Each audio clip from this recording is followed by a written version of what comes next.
జిల్లా అధ్యక్షుడిగా నేను బాధ్యతలు తీసుకున్నప్పుడు ఎవరు లేరు, అంటే ఏలూరు జిల్లా కమిటీనే లేదు. అసలు మండలాలు కానీ నియోజకవర్గాలు కానీ జిల్లా కమిటీ కానీ లేదు.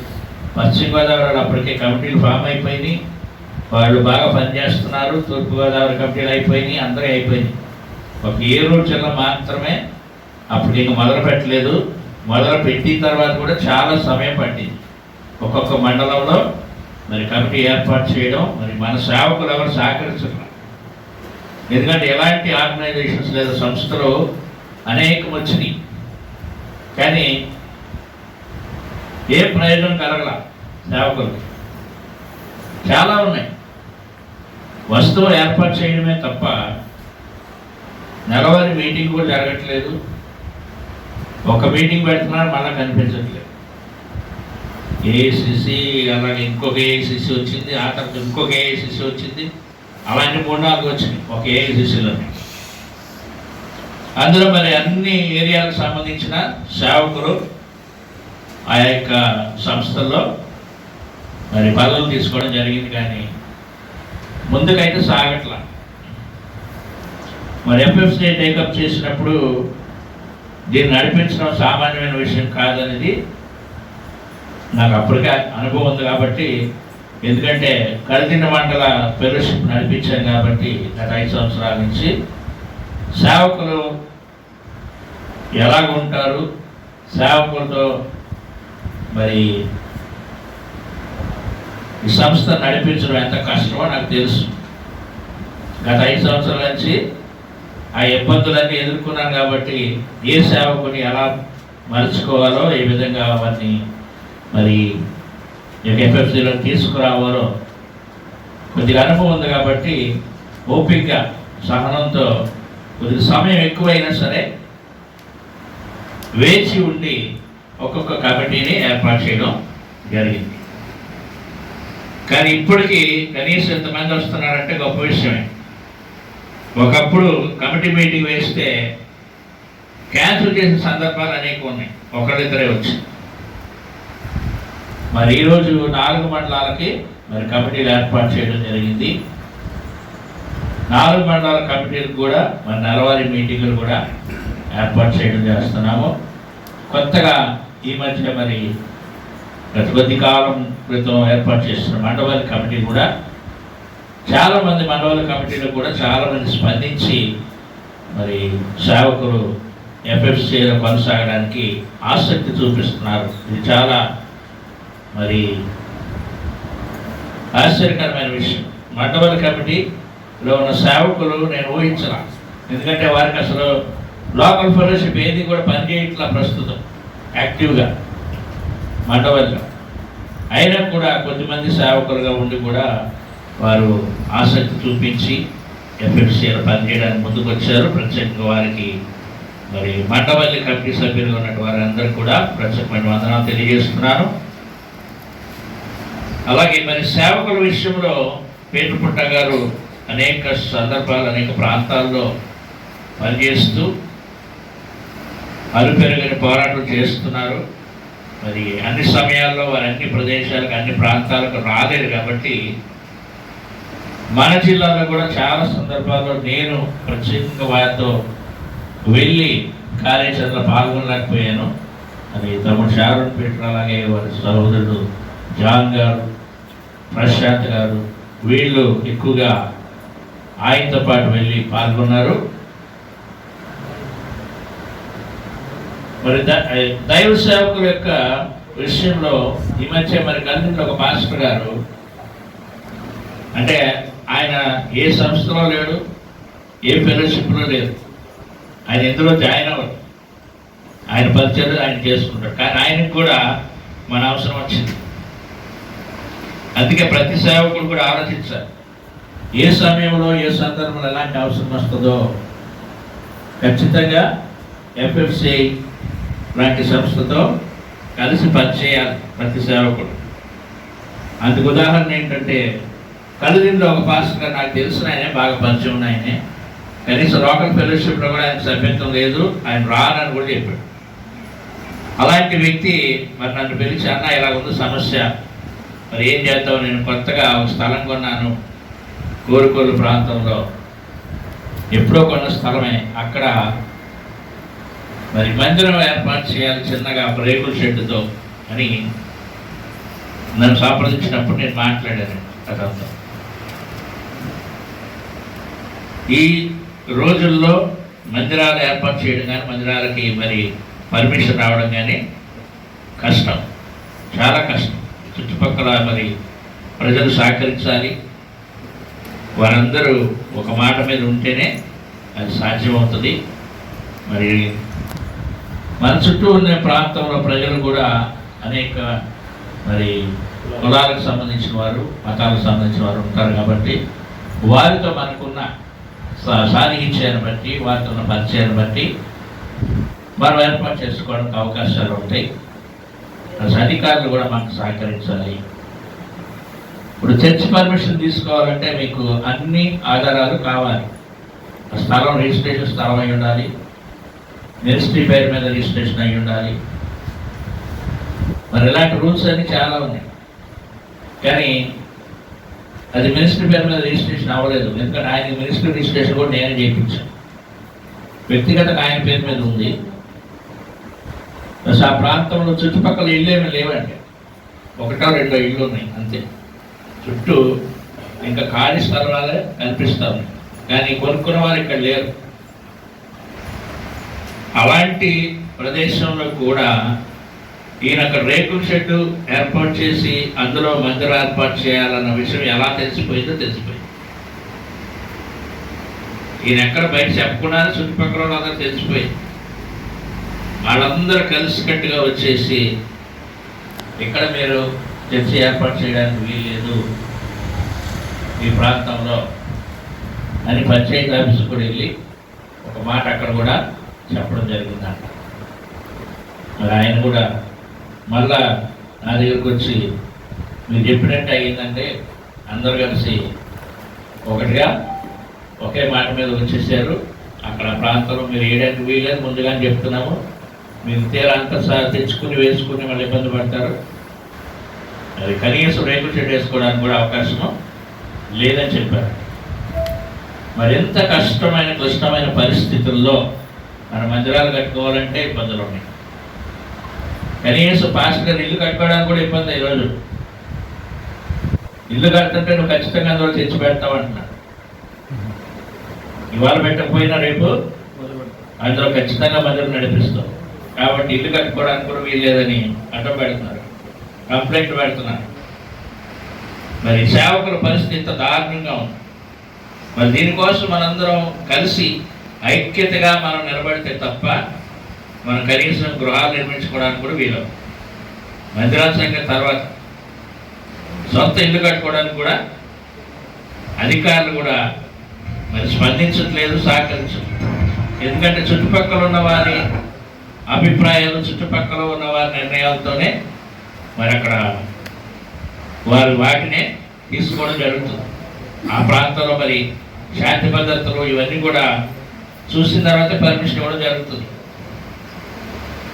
కాబట్టి ఇంత భయంకరమైన పరిస్థితుల్లో క్రైస్తవ సమాజం ఉంది. కాబట్టి మరి సేవకులందరూ మేల్కొని ఐక్యతతో ముందుకు కొనసాగాలంటే ఎఫ్ఎఫ్సి లాంటి సంస్థ ఖచ్చితంగా అవసరం. సేవకులు దీని యొక్క అవసరత గుర్తెరిగి మరి ప్రతి సేవకుడు సమస్య నాది కాదు కదా అనుకోకుండా, ఎవరికి సమస్య వచ్చినా, ఏ సేవకుడికి సమస్య వచ్చినా, ఏ ప్రాంతంలో సమస్య వచ్చినా, కనీసం మన జిల్లా వరకు, బయట జిల్లాల వరకు రమ్మని నేను అంటలేదు, కానీ కనీసం మన జిల్లాలో ఎక్కడైనా అవసరం వచ్చినప్పుడు, ఎవరికైనా ఇబ్బంది వచ్చినప్పుడు, ఎఫ్ఎఫ్సి నుంచి పిలుపు వచ్చినప్పుడు ఖచ్చితంగా రావడానికి మీరు ప్రయత్నం చేయండి. సాధ్యమైనంత వరకు మరి ఆ ప్రాంతాన్ని పిలిచినప్పుడు రావడానికి మీ యొక్క సహకారం అందించండి. ఖచ్చితంగా రావడానికే ప్రయత్నం చేయండి. ఎందుకంటే అక్కడ మనం ఎంతమంది కనిపిస్తే అంత బలం మనకి. అధికారుల ముందు మనం ఎంతమంది ఉంటే అంత మన బలము చూపించడానికి అవకాశం ఉంటుంది. మరి మాట్లాడడానికి పీటర్ పుట్ట గారు ఇలాంటి నాయకులు ఉన్నారు. అన్ని విషయాలు ఎరిగిన వారు మాట్లాడతారు. లేదా ఇంకా నాయకుల స్థానం ఉన్నవారు అనేక మంది ఉన్నారు. మీరందరూ కూడా మాట్లాడతారు. అక్కడ విషయాలు కేవలం వచ్చి అక్కడ మీరు నిలబడితే చాలు. మీరు ముందుకు వచ్చి మాట్లాడాల్సిన అవసరం లేదు. అధికారులతో మరి వారితో వాదన చేయాల్సిన అవసరం లేదు. కేవలం వెనక అలాగే నుంచుంటే చాలు, అండగా నిలబడితే చాలు. మిగతా విషయాలన్నీ పైన ఉన్నవారు మరి పరిష్కారం కొరకు వారు ప్రయత్నం చేస్తారు. ఇలాగా మరి ఇప్పటి వరకు వచ్చిన సమస్యల విషయంలో పేటపుట్ట గారు మరి సుమారుగా 250 సమస్యలకు సేవకుల సమస్యలకు పరిష్కారం చూపించడం జరిగింది. వివిధ ప్రాంతాల్లో, అంటే కేవలం 2 రాష్ట్రాల్లోనే ఎఫ్ఎఫ్సి ఉందని అనుకుంటున్నారు. మన సేవకులు కూడా కొంతమంది మాట్లాడుతున్నారు తెలుగు రాష్ట్రాలు రెండింటిలో అని కొంతమంది ప్రార్థన చేస్తున్నారు. మనం 2 రాష్ట్రాలు కాదండి, దేశం మొత్తం ఉంది ఎఫ్ఎఫ్సి. ప్రతి రాష్ట్రంలో, భారతదేశంలో ఉన్న ప్రతి రాష్ట్రంలో ఎఫ్ఎఫ్సి ఏర్పాటు చేయడం జరిగింది. పేటపుట్ట గారు జాతీయ అధ్యక్షులుగా ఉన్నారు, 2 రాష్ట్రాలకు అధ్యక్షులు కాదు. అన్ని ప్రాంతాల్లో కూడా ఎఫ్ఎఫ్సి కమిటీలు మరి నడుస్తూ ఉన్నాయి. కేవలం 2 రాష్ట్రాలకు పరిమితమైంది కాదు, ఇది జాతీయ సంస్థ.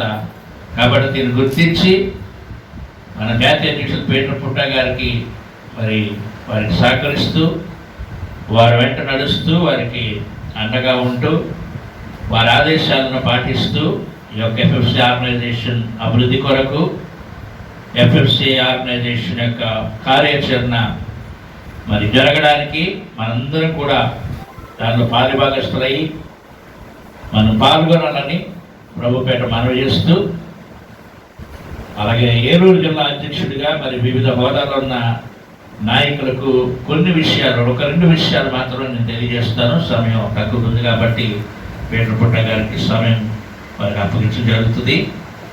ఒకటి ఏంటంటే, ఈ 4 మండలాలకు సంబంధించి ఏ మండలానికి ఆ మండలము మరి వాట్సాప్ గ్రూప్ ఏర్పాటు చేయడం జరిగింది మండల వైజ్. అందులో ఎవరైనా మండల స్థాయిలో ఉన్న నాయకులు కానీ, మండల స్థాయి కార్యవర్గంలో ఉన్నవారు మీ ఫోన్ నెంబర్లు అందులో యాడ్ చేయకపోతే ఖచ్చితంగా మీ ఫోన్ నెంబర్లు ఇస్తే దాన్ని యాడ్ చేయడం జరుగుతుంది. ఆల్రెడీ గ్రూప్లో ఏర్పాటు చేయడం జరిగింది. అందులో ఎవరైతే లేరో వారందరి నంబర్లు కూడా యాడ్ చేయడం, మీకు సమాచారం అంతా ఆ గ్రూప్లో తెలియజేయబడుతుంది. అలాగే జిల్లా స్థాయి వారికి జిల్లా స్థాయిలో గ్రూపు ఎప్పటి నుంచో నడుస్తుంది. ఇంకొక విషయం ఏంటంటే, మరి ఎఫ్ఎఫ్సి సేవకులుగా ఉన్నవారు మనం ప్రతి నెల ఏర్పాటు చేసుకున్నాం నియోజకవర్గ స్థాయి మీటింగు. ఈ మీటింగు కోసము ఒక్కొక్కసారి ఒక్కొక్క ప్రాంతంలో ఏర్పాటు చేయడం జరుగుతుంది. దయచేసి దూరం అనుకోకుండా ఎలాగైనా ఖచ్చితంగా నెలకు ఒక్కసారి ఈ మీటింగ్ ఏర్పాటు చేసినప్పుడు మీరందరూ హాజరవ్వాలని మేము ఆశపడుతున్నాం. ఎందుకంటే ఈ మీటింగ్ ఏర్పాటు చేయడానికి మేము ఎంతో ప్రయాసపడుతున్నాం. ఏర్పాటు చేసే దైవ సేవకులు ఎవరైతే ఉన్నారో వారి దగ్గరికి ఒక్కసారి కాదు 2-3 సార్లు తిరుగుతున్నాం. అంత దూరం కూడా అన్ని ఏర్పాట్లు మరి వారితో సంప్రదించి చేసిన తర్వాతే మిమ్మల్ని ఆహ్వానించడం జరుగుతుంది.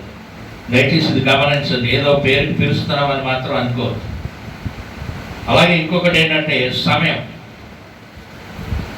10 గంటలు అని చెప్పినప్పుడు మన వాళ్ళు 11 గంటలకు వస్తున్నారు. మొదలు పెట్టడం కూడా 11ంటికి మొదలు పెట్టాల్సి వస్తుంది. ఎందుకంటే ఇక్కడ అసలు కనిపిస్తారా పిలిచిన వారు, ఆహ్వానించబడిన వారు ఒకళ్ళిద్దరు తప్ప కనిపించరు. ఒకళ్ళిద్దరితో మొదలు పెట్టలేము. దయచేసి గమనించి కనీసం 10 అంటే కనీసం 10:30 కన్నా రండి. అంటే చివరికి అలా చెప్పాల్సి వస్తుంది. మిమ్మల్ని చూసి మాకు కూడా నీరసం వచ్చేసి మేము కూడా 10:30-11కి వస్తే మంది పెట్టాం. నేను ప్రశాంత్ ముందు వచ్చి కూర్చొని వెళ్ళిపోయిన రోజులు ఉన్నాయి. కాబట్టి మేము కూడా సమయం పాటిస్తూ మానేస్తాం మిమ్మల్ని బట్టి. కాబట్టి అందరం కలిసి సమయానికి రావడానికి ప్రయత్నం చేద్దాం. ఇంకొక విషయం ఏంటంటే, ఇప్పటివరకు ఎఫ్ఎఫ్సిలో ఉన్న మరి ఏలూరు జిల్లా సభ్యులందరికీ ఒక మనవి చేస్తున్నాను ఏంటంటే, ఇప్పటి వరకు ఏ విధమైన యాక్షన్ తీసుకోలేదు. ఇప్పుడు తీసుకోవాల్సిన పరిస్థితి ఏర్పడింది. మొదటి నుంచి ఇప్పటి వరకు ఒక్క మీటింగ్ కూడా రాని చాలా మంది ఉన్నారు. ఎఫ్ఎంసీఏలో చేరినప్పటి నుంచి ఒక్క మీటింగ్ కూడా హాజరవని సేవకులు చాలామంది ఉన్నారు. సభ్యులు వాళ్ళు రావట్లేదు. మరి మన రూల్ ప్రకారం ఏంటంటే, ఎఫ్ఎఫ్సిఏలో ఉన్న రూల్ ప్రకారం 3 నెలలు వరుసగా ఎవరైతే ఎఫ్ఎఫ్సిఏ మీటింగ్కి హాజరు కాలేకపోతున్నారో, వారికి ఆసక్తి లేకపోతే వారిని మరి తప్పించడం జరుగుతుంది. వారికి చెప్పే చేస్తాం, అయ్యా మీకు ఆసక్తి ఉంది వస్తానంటే గ్యాప్ లేకుండా రండి. కనీసం 2 మీటింగ్లు వచ్చి 3వ మీటింగ్ ఏదైనా రాలేకపోయిన పరిస్థితి ఉంటే పర్వాలా, దాని గురించి నేను అంటలేదు. ఎప్పుడైనా అవసరం, ఎవరికైనా ఎమర్జెన్సీ ఉంటుంది, అవసరం ఉంటుంది కాబట్టి ఖచ్చితంగా ప్రతి మీటింగ్ గురించి నేను అంటలేదు. కానీ 3 నెలలు వరుసగా రాకపోతే మాత్రం కొత్త సభ్యులకు అవకాశం ఇవ్వడం జరుగుతుంది. మీకు నిర్ణయం తీసుకుని తప్పట్లేదు. పీటర్ పుట్ట గారికి ఏం చెప్పాలా నేను నిర్ణయం మీకే చెప్తున్నా డైరెక్ట్గా. కాబట్టి వచ్చే నెల నుంచి ఇది పాటించడం జరుగుతుంది. కాబట్టి సభ్యులందరూ గమనించి 3 నెలల వరుసగా అటెండెన్స్ లేకుండా ఉన్నట్లయితే వారికి తెలియజేసి వారిని తప్పించడం జరుగుతుంది. దయచేసి అర్థం చేసుకోండి. మరి పీటర్ పుట్ట గారు మరి చాలా దూరం నుంచి వచ్చారు. మరి వారు కూడా కొన్ని శ్రేష్టమైన విషయాలు మనతో పంచుకుంటారు. ప్రతి మీటింగ్కి వారు రాలేనంటున్నారు, కానీ బలవంతం చేసి ప్రశాంత్ గారు నేను పట్టుబట్టి తీసుకొస్తాను. ఇంకొకటి కూడా ఏంటంటే, అది బ్లాక్ మెయిల్ చేసి అంటున్నారు ఆయన. అన్నా పర్వాలేదు, ఆయన రావడమే కావాలి మాది. అది ఏ విధంగా అయినా సరే ఆయన రావాలి. కాబట్టి సాధ్యమైనంత వరకు ఆయన ఏలూరు జిల్లాకి చాలా ప్రాముఖ్యతనిచ్చారు. మిగతా జిల్లాలకు అంత ప్రాముఖ్యత ఇవ్వాల్సిన అవసరం లేదు. ఎందుకంటే ఆల్రెడీ ఆయన పనిచేస్తూ మొదలెట్టేశారు. మనదే కొద్దిగా వెనకబడి ఉంది. కాబట్టి ఈ జిల్లాను ఎక్కువగా అభివృద్ధి చేయాలని, ఈ టీములను ఎక్కువగా ఫామ్ చేయాలని ఆయన ఆశపడుతున్నారు. కాబట్టి మనకు ఎక్కువ సమయం కేటాయిస్తున్నారు. కాబట్టి వారిచ్చిన సమయాన్ని మనం మరి సద్వినియోగం చేసుకొని మన బాధ్యతలు మనం సక్రమంగా నిర్వర్తించి ఈ ఎఫ్ఎఫ్సిని ముందుకు తీసుకెళ్లాలని కోరుకుంటూ మరి మన జాతీయ అధ్యక్షుడు పీటర్ పుట్ట గారికి ఈ సమయాన్ని అప్పగిస్తున్నాం.